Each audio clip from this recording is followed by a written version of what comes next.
talking about what that feeder or fed cattle price is, 20% of that price that we see, that producers, as producers that we see, really comes from exports. So if we were to lose all exports, 20% of that price that we see would not be there. So when we're talking about increasing that export demand, really what we're saying is strengthening that price that people are willing to pay for fed and feeder cattle. So as we start getting USMCA signed, as we start getting Japan deals signed, China deals sorted out, that increases demand for beef products. When there's demand, then we start producing more products, prices rise. So really we're talking about people like when they have US beef. And so the more opportunities we have to get that in front of consumers and have them taste it, that demand increases, and with that we see prices kind of rise with it in the feeder and fed cattle market.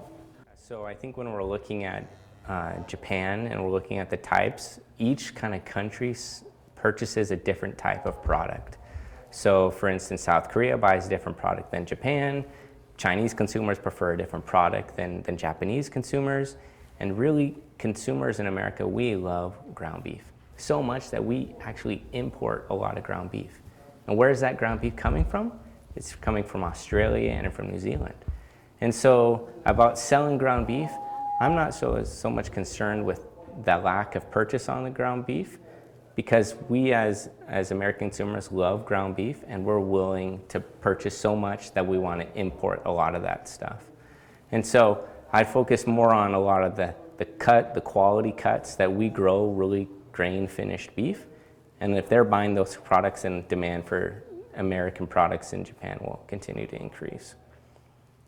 So I think this past year is a good example of producers kind of really needing to find some tools to manage price risk.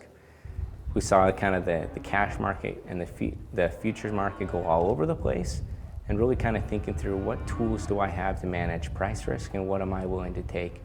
And that could be in the form of futures, that could be in the form of options, livestock risk protection, also known as LRP. But really, as we're talking about, we want to be able to be in business moving forward in the long run. So really kind of making sure we're thinking through, okay, what does that look like for us? And how are we better able to make sure we're in business? And that really comes down to price protection, making sure we're having some sort of risk management strategy. And thinking about risk management as a way we think about like a breeding decision. Not every cow gets bred back. It doesn't mean the breeding decision was bad. It just means some years we win on cows, some years we lose. Same thing with risk management. Have a plan, be consistent with it. Some years we're gonna make money, some years we're gonna lose money, but in the long run it's gonna make sure we're there. 56% of producers do no form of price management or any sort of diversification, and only 10% of producers use any form of pricing tools in Nebraska.